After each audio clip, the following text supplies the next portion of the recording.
le sujet, la Souga de Malchut Hashem, où il s'agit de faire régner Akadosh Baruch Hu à Rosh Hashanah. C'est Ayom Arat Olam, Akadosh Baruch Hu nous replace dans la création du monde, nous replace dans la Mitzvot, comment toute l'histoire du monde a commencé. Et vadaï que Hashem ne nous ramène pas Stam dans le temps pour faire un anniversaire ou bien pour fêter un événement. Bon, alors là, Pachout, il ramène le monde constamment, Shana, Shana, Mamash, Lanikuda, Tatralati, au point de commencement. Et le point de commencement a été, effectivement, de reconnaître la Malchut d'Hachem, de reconnaître qu'Hachem, Baraita Olam, il a créé le monde, donc c'est une création, c'est pas un bing bang, c'est pas une explosion, c'est une création, il y a un créateur. C'est la première chose qu'un juif doit être ma'amin, qu'il y a un créateur. Et deuxièmement, que ce créateur, ou Melech HaOlam. Melech HaOlam, c'est-à-dire, il est mashgir be'olamo beklali ou beprati. Beklali, c'est-à-dire sur toute l'humanité, y compris les goïms, y compris la végétation, le domème, le sommaire, tout. Et surtout, il est Melech sur moi, Melech alay. Alay, c'est-à-dire que toute ma vie, elle est gérée par Hachem. Cette Malchut d'Hachem, on a un devoir tous les ans, comme la Torah nous le demande, de la proclamer à Rosh Hashanah. À Rosh Hashanah, nous devons proclamer cette Malchut Hashem. Nous disons Melech HaKadosh, on change tout le Noussar de la Tfila pour montrer combien on proclame cette Malchut Hashem. Et là, il faut faire très attention de ne pas faire d'erreur. Malchut Hashem n'est pas un rabotaille, c'est pas un moment kaviachol où on se dit tiens, voilà, le moment propice est arrivé, qu'on peut s'adresser à Hashem et venir lui demander tout ce dont on a besoin. Parce que c'est lui le distributeur. Donc c'est lui qui nous donne tout ce qu'on a besoin. Non, c'est pas ça la Souga. La Souga de Rosh Hashanah, c'est pas un jour de demande. C'est un jour où on doit Pachout et Mamlich et Akadosh Baruch Hu. On doit faire régner Hachem. C'est-à-dire un jour de Kabbalat Ol sur moi. Et donc moi je dois, mamash, me préparer, c'est ça la préparation de Elul, de savoir maintenant où est-ce qu'il peut y avoir chez moi quoi que ce soit qui remet en question cette Malchut d'Hachem.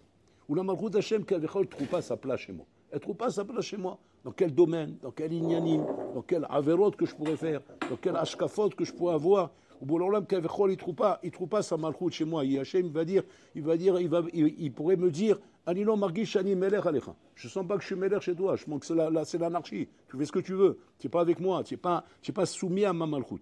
Et ça c'est la Nikuda essentielle que représente Rosh Hashanah. La Mir et Akadosh Baruch Hu. Pour comprendre bien ça, à Magid Miduvna Mevi Mashal. Magid Miduvna, il disait sur lui le Ben Ishraï, Magid Miduvna, Mamashou Ammel, et c'est le roi des Mashalim. Avec des Mashalim qui ramènent, il dit là-bas, c'est Be'or HaKodesh, ces Mashalim. Ils sont Be'or HaKodesh, tellement ils sont amoukim, et que bien qu'ils sont simples, mais il n'y a pas mieux pour comprendre. Il donne un Mashal. Mashal et Madavar Domé. Mashal et Melech, Shayalo Ben, Aouvlo. Un Ben qui était vraiment la prunelle de ses yeux, il aimait son fils, c'était son fils aimé. Et le roi a commencé à mettre en place des choses pour son fils. Il a construit un palais, il a construit des choses, il a construit des nianimes, il a mis en place des projets, des trucs. Et même les conseillers du roi, ils disaient, mais l'air, vous faites pas ça pour qui? Pour qui vous faites ça? Vous n'avez pas une grande... Il dit, pour mon fils, tout ça pour mon fils. Waouvli, ben il rossait la tête, bon. Maintenant, ce fils-là, bien sûr, il a fallu l'éduquer, le préparer, le grandir, pour qu'il prenne sur lui cette malchoute qui va être la succession de son père. Mais malheureusement, il a commencé à dériver. Il a commencé à tourner mal. Et Barmenan, le roi, il a vu tout ça. Il s'est dit, la chave ani amel. Je me fatigue pour rien. Il ne pourra pas. Alors qu'est-ce qu'il a fait le roi? Il a décidé de l'attraper et de le réprimander et de le secouer. Il s'est repris un petit moment et en fin de compte, il est retombé. Jusqu'au moment où le roi, il a vu ça, il s'est conseillé que ses conseillers lui ont dit, écoutez, Vodam Meler, c'est délicat de vous donner des conseils, c'est votre fils. Mais si vous voulez un conseil, mettez-le dehors. Jetez-le, qui voit une achinami, c'est quoi la vie.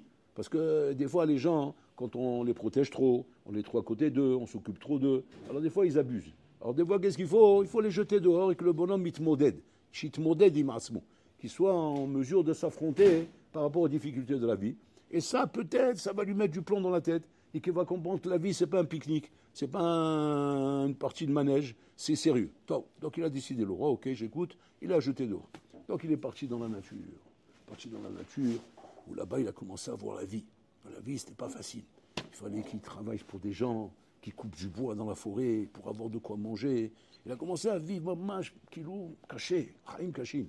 Jusqu'au jour, il marchait dans un endroit, et là, il est tombé dans un trou.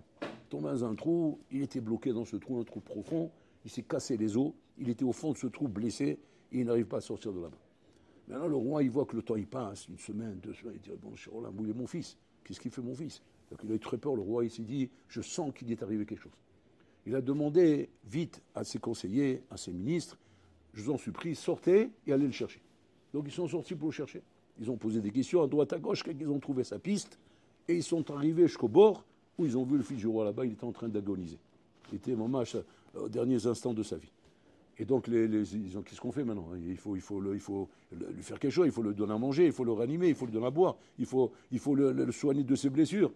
Bon, qu'est-ce qu'ils ont fait, les conseillers du roi? Ils ont dit, bon, une marre à saute, on va sauter dans le trou, nous aussi. Donc, ils ont sauté dans le trou. Ils se sont cassés les jambes, ils se sont cassés aussi. Bon, mais eux, un peu moins, parce qu'ils n'ont pas été surpris, ils s'étaient préparés. Donc, ils ont pu arriver au fond du trou, aussi dans un atau à Shem Rahem, mais en tout cas, un vivant. Ils lui ont donné à manger, ils lui ont donné à boire, donc ils l'ont ressuscité. Ça, il a repris un peu son souffle. Maintenant, ils se retrouvaient 3 dans le puits. Donc les 2 conseillers du roi et le fils. Et maintenant, ils se sont dit, un des conseillers du roi là-bas, il dit, je sais que le roi, tous les ans, il passe par là. Il passe par là, il va faire la chasse au cerf ou je ne sais pas quoi, et il passe par là, c'est le chemin par lequel il passe. Donc il va falloir, dès qu'on entend les chevaux, on entend les cornes, etc., les bruits du roi, vite appeler au secours, Améler, Améler, Améler. Donc c'est ce qu'ils ont fait. Quand le roi, ils ont entendu les bruits, vite, ils se sont dit, allez, il faut crier. Alors ils ont au fils du roi, crie-toi. Il n'a pas la voix, Améler, on n'entend même pas. Après, il a dit à l'autre de crier. L'autre, aussi, il n'arrivait pas. Donc il n'y avait qu'un qui a pu crier. Il a commencé à crier, Améler, Améler, Améler. Le roi, bien sûr, qui cherchait absolument quoi que ce soit qui peut lui donner un indice. Donc vite, il a entendu. Personne n'avait entendu. Et lui, il a entendu. Il a dit, chut, j'entends quelqu'un. Comme ça, vite, ils sont arrivés vers le bord. Il est arrivé vers le bord, le roi, il se penche comme ça, et on voit la tête du roi, puis Tom apparaît sur le bord. Et les 3, ils sont au fond du bord. Ils voient la tête du roi. Et le roi, à ce moment-là, il leur pose une question bizarre. Il leur dit, qu'est-ce que je peux faire pour vous? Comme c'est leur demande. Et là, les 3, là-bas, au fond du bord, d'abord le fils, il prend la parole, il dit, Abba, il dit, oui, mon fils, qu'est-ce que tu veux? Il dit, Abba, Koevli à Régel. J'ai mal à la jambe, là, je me suis pris un bon coup quand je suis tombé en bas, il me faudrait quelque chose qui me tient la jambe. Il dit, ok, pas de problème, on va t'envoyer la chose qui tient la jambe. À part ça, il y a longtemps que je n'ai pas mangé du shawarma. J'aime bien le shawarma. J'aime bien ça. Il est falafel, j'adore. Voilà. Et les chips. Wow, il y a longtemps que je n'ai pas mangé des chips. Pas de problème, on va t'envoyer le shawarma, le falafel et les chips. Maintenant, l'autre d'à côté, il dit, toi, qu'est-ce qu'il te faut, toi? Il dit, moi, j'ai pas laissé des gens à la maison, ils ont dû finir les stocks, il leur faut un peu d'argent, il faut payer la nourriture, le Shabbat, les loyers, etc. Pas de problème, on va mettre de l'argent. Et toi là-bas, qu'est-ce qu'il faut à toi là-bas? Il dit, moi j'ai un problème parce que j'ai mes enfants, et il faut s'occuper d'eux, ils ont besoin qu'on leur donne des shiurim, et j'espère que, t'inquiète pas, on va s'occuper de ça. À part ça, si le roi il nous donne tout ça, on est comblé de Vodameler, on est comblé. Et le roi, il est parti. Ils ont oublié une chose. Qu'est-ce qu'ils ont oublié? Sommes-nous d'ici? Ça, c'est le machal. Magim, il dit, voilà le machal, non, le nimshal. Le nimshal, c'est comme ça. On arrive tous les ans à Rosh Hashanah, à Gshboa Melech Shel Haolam. C'est celui qui a créé le monde, c'est celui qui nous a créé, qui a créé tout le monde entier. Et on vient à Rosh Hashanah, qu'est-ce qu'on fait à Rabotai? On fait comme ces 3 abrutis-là. Comme il dit le Rouchalmi là-bas. Av, comme des chiens, en train d'aboyer. Av, c'est en améré, ça veut dire ten. C'est-à-dire, donne-nous la parnassa, donne-nous la santé, donne-nous ça. On a posé la question à Rabbi Eliashib. On lui a demandé, Mashma, sur Rouchalmi, qu'il ne faut pas crier Av.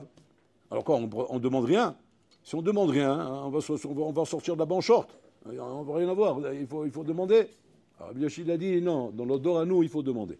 Mais il faut faire attention que notre demande ne s'arrête pas à ça. Parce que tu vas oublier l'essentiel. C'est quoi l'essentiel?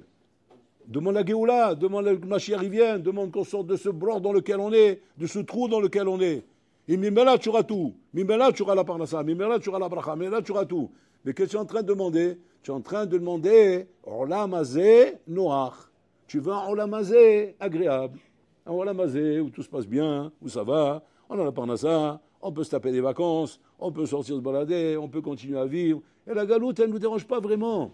Ce qui nous dérange dans la galoute, c'est s'il nous manque de parnassa, s'il nous manque ça, s'il nous manque ça. Mais s'il nous manque de rien, et qu'on a la bracha et que tout va bien, ben on est heureux, nous, on est bien dans la galoute. Pourquoi d'abord, Sam, je suis là, hein, une question, je sais pas, moi, curieux. Pourquoi il doit venir, Mashiach? C'est important qu'il vienne. Ça fait 2000 ans qu'on l'attend. Hein. Il n'est pas venu. Il y a des sadikim qui sont morts entre-temps. Rabbi Eger, il est mort. Adam Sofer, il est mort. Rav Esraïm, il est mort. Où ils sont tous ces sadikim? Eh bien, ils sont en Olam Haba. Il y a une afkamina qui soit là de Mashiach ou pas? Aucune afkamina. Voilà, ils ont passé leur cours, ils ont passé leur parcours. Et maintenant, ils sont en là-bas. Et nous aussi, voilà, on passe notre parcours. Si tout va bien, ben Zachem, et ça se passe bien, on arrive au là-bas. Qu'est-ce qu'on a besoin de la Géoula? On s'est égaré, Rabotai. On s'est égaré. Et tous les ans, Rosh Hashanah, Rabotai, on risque de faire la même erreur. La même erreur, dommage d'oublier le tachlit et le but, pourquoi on est là dans ce monde. Ma tachlit chez l'Adam ba'olam hazeh. Pourquoi l'homme, il est dans ce monde, Rabotai? Le tachlit de l'homme dans ce monde, Rabotai, c'est la mlir et takadosh b'chu ba'olam, ala olam et ala smo. Faire régner Hachem sur ce monde, sur le monde et sur moi-même. Faire régner Hachem, c'est quoi? C'est à travers les lois de la Torah. Quand les lois de la Torah me sont données, et qu'on dit sur les lois de la Torah, quand on fait une mitzvah, c'est-à-dire que le roi t'a donné un ordre. Le roi veut que tu respectes cet ordre-là. Quand Hachem voit que tu ne respectes pas l'ordre, qu'est-ce qui se passe? Tu ne respectes pas la malchut Hachem. Et c'est ça la nikuda, rabota essentielle. Bon, alors là, on n'a pas de problème qu'on ait des averot. La preuve, c'est qu'il a créé la tchouva avant de créer le monde. Avant de créer le monde, Hachem, il a créé la tchouva. Si Hachem, il a créé la tchouva, on a créé le monde, ça veut dire qu'il savait qu'on allait fauter. Seulement Hachem, il te dit, je t'ai donné un pétard, je t'ai donné une ouverture, je t'ai donné une issue de secours. Sers-toi de ça au moins. Tu as fauté. Ok, je veux te juger les casse-routes. Tu n'as pas fait exprès. Tu ne voulais pas faire dans cette faute quelque chose contre moi. Ce n'est pas moi que tu visais. Tu n'étais pas en train de te rebeller contre moi. C'est Moumar les Ta'avon, ce n'est pas Moumar l'Achis. Tu n'es pas un Moumar l'Achis, tu es un Moumar les Ta'avon. Tu as des Ta'avot, et tes Ta'avot te font tomber. Mais c'est votre daille que tu n'as pas de kavana de m'énerver, pas de kavana de venir contre moi. Tu sais comment tu me prouves ça? Tu n'as pas de kavana d'être contre moi? Tarzor Betchouva. Si maintenant tu as l'Ochozer Betchouva, bon alors là, il veut dire attention, il y a un problème. Il y a un problème. Tu as l'Ochozer Betchouva, ça veut dire quoi? Ça veut dire que c'est leur patera. C'est leur patera que la Shrina sont en galoute, comme Israël sont en galoute, comme Israël sont en train de souffrir. C'est-à-dire leur patera. Parce que si tu veux savoir maintenant, quelle est la raison de la galoute? Quelle est la raison de la souffrance de Israël? Quelle est la raison de ces guerres? Quelle est la raison de tout ce qu'on passe, Rabotai? C'est nos Averot. C'est nos Averot qui font tout ça, Rabotai. Mi qui perd par un sato chez la dame, Averot chez Beado, c'est ces Averot qui font tout ça, Rabotai. Il n'y a rien d'autre, il n'y a rien d'autre. Si un homme, mamash, il fait tchouba, mais t'as qu'un tamasim chez l'eau, il n'y a aucune raison. Kol beseder, kol olekhalak, Rabotai. Tout le problème, il est à partir du moment où on ouvrim Averot. On parle à Shonara, on se comporte mal, on fait des Averot, on fait Zera Levatala, c'est ça qui amène le Khorban dans le Olam Rabotai. On ne peut pas imaginer que le Olam Rabotai a des problèmes indépendamment de ça. Il n'y a pas de problème indépendamment de ça. Du moment où Israël fait la volonté d'Hachem, à Kol Beseder. Bon, le Olam règne dans le monde, et quand il règne dans le monde, Hachem Rabotai, on voit le résultat. On a vu comment c'était à l'époque du Beth Amikdash. Ayam, Mazé, Ayam, Gan Eden. Gan Eden sur la terre. À Kelgar Shlomo Meller à cette époque-là, il refusait tous les guérim. Tous les goïms qui voulaient se convertir, ils les refusaient. Pourquoi? Parce que c'était trop facile. Vouloir se convertir, c'est évident en Bretagne. Quand on voit le bonheur dans lequel les Israéliens vivent, dans l'opulence qu'il y avait, l'argent et tout, les bonhommes, c'est marqué dans la Gemara là-bas, il dit que des fois on trouvait des billets par terre, on les ramassait même pas. Tellement qu'il y avait de la richesse, tellement qu'il y avait de la bracha, tellement qu'il y avait de la siyat d'Ishmaïa. Et là-bas, qu'est-ce qui s'est passé? Nafanu begaloud, Rabotar, le Khorban, on était parti dans la galoute. On est le peuple, mamage, le plus méprisé du monde, le plus rejeté du monde. Pourquoi c'est comme ça, Rabotai? Non, Averot, c'est non Averot. C'est pas que le roi nous aime pas, le roi il nous adore. Et le roi il nous donne comme ça une fois toute l'année, une fois par an, l'occasion, Rabotai, de pouvoir réparer ça. Donc notre achana, elle est là, Rabotai. Notre achana, elle est comme ce machal, il nous dit, de faire attention qu'on n'arrive pas le jour de Rosh Hashanah, Rabotai, et qu'on retombe encore une fois dans le piège, Rabotai, que Rosh Hashanah soit un sek prati. Rosh Hashanah, c'est pas un sek prati, c'est pas un truc genre privé, c'est un sek klali. Klali, c'est-à-dire qui touche à tout Am Israël et moi à l'intérieur de Am Israël. Mais pas qui touche à moi. Et on profite de ce jour-là pour demander à Hachem de nous donner, de nous donner, de nous donner. On peut demander à Hachem de nous donner, c'est votre daï, Rabotai. Mais de nous donner, Rabotai, tel qu'Hachem désirait. C'est quoi? Qu'il reprenne sa place de roi. Et que dans sa place de roi, il va me donner. Mais pas qu'il reste en galoute et qu'il me donne dans la galoute. C'est bon, là, on dit, c'est quoi? Tu peux rester où tu es. Ça va très bien comme ça, sans bétamidage, sans rien, sinon, tu vas faire le bétamidage. Après, c'est fini, on ne sort plus d'Israël. On ne peut plus aller à Miami Beach. On ne peut plus aller à Las Vegas. On ne peut plus aller à Manhattan. On sera bloqué en Israël. Et où est-ce que ça va être les voyages? Shalosh Regalim, ça va être monter à Jérusalem. Attends, monter à Jérusalem avec un bus, en 1 heure, on est à Jérusalem. Moi, j'aime bien les voyages. Moi, j'aime bien prendre l'avion, partir à un endroit. Alors, ça sera fini tout ça. Assour la 7 Israël. Vous savez qu'il y a un issour de sortir d'Israël? Assour la 7 Israël. Il y a 3 raisons pourquoi on peut quitter Israël. Parnassa, Shidur et Torah. Un homme, il n'a pas de Parnasse en Israël, il a le droit. Il n'a pas de Shidur, il a le droit. Il n'a pas de Torah, il a le droit. Mais si tu as ces 3 choses-là, Assour la Zoveter Israël. Alors, il va te dire, mais non, je veux sortir pour prendre des vacances, pour voir un peu du pays. Je veux aller aux 2 Alpes, je veux faire du ski, etc. Vacances d'hiver, vacances d'été, de printemps, d'automne. Assour. Il sort d'Oraïta. Il fait une sourdolaïta sur ceux d'Israël. Rien que pour la santé, un bonhomme il a un problème de santé, il a le droit de sortir, il doit prendre de l'air. Pourquoi? Parce qu'il a besoin de l'air des 2 ânes. Alors bon, on va te faire un peu de santé, il revient. Mais assour sinon, rien d'avoir casé.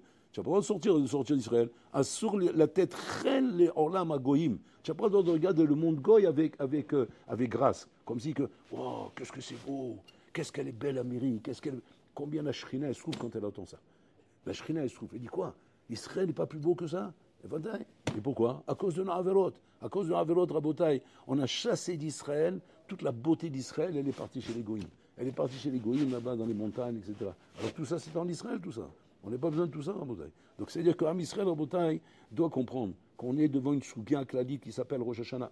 Cette Sougia Klali qui s'appelle Rosh Hashanah, Rabotai, est là pour nous rappeler à l'ordre, pour nous remettre les pendules à l'heure. Et se réveiller, Rabotai, du sommeil dans lequel on est tombé. On s'est endormi, Rabotai. On s'est endormi dans la galoute. On a pris l'habitude de la galoute. On a pris l'habitude de vivre dans l'exil sans être dérangé par tout ça. Il faut qu'on reprenne nos esprits, Rabotai. Et qu'on commence à comprendre que Hachem ne peut pas supporter cette galoute. La Shrina ne peut pas supporter. Am Israël ne peut pas supporter. Combien Am Israël il souffre de ça, Rabotai. C'est des souffrances terribles de vivre dans la galoute. Et nous, on doit prendre conscience de ça, les manaklan. On doit, comme disait Ravolbeu, être ish klali. Arrête d'être un ish prati. Arrête d'être un bonhomme qui vit que dans ses 4 amotes. Deviens un peu klali. Regardez l'Amidan, on l'a fait Belashon Rabim. Ashivenu, Serachlanu, Belashon Rabim. C'est un homme klali, c'est un homme qui s'intéresse au clan, qui cherche voir qu'est-ce que je pourrais apporter au clan, qu'est-ce que je pourrais faire de plus maintenant dans ma vie qui va apporter quelque chose de bien au clan. Parce que sinon, tu vis comme les goïms. Les goïms, c'est quoi? C'est chacun pour soi, Dieu pour tous. Chez les juifs, c'est quoi? C'est chacun pour Hachem et Dieu pour moi. C'est ça, c'est tout à l'envers. Et nous, on a mis tout comme les goïms. Tout comme les goïms. Chacun pour soi, Dieu pour tous. C'est pas comme ça que ça marche. Donc il faut absolument être klali, et être enlevé dans la sminou, Rabotai, d'être mamir à Kadosh Baruch Hu, c'est-à-dire de redonner sa place à Hachem, Rabotai, dans le clan. Et pour ça, il faut sortir de notre noir des katnout, notre petite dimension, et commencer à voir grand.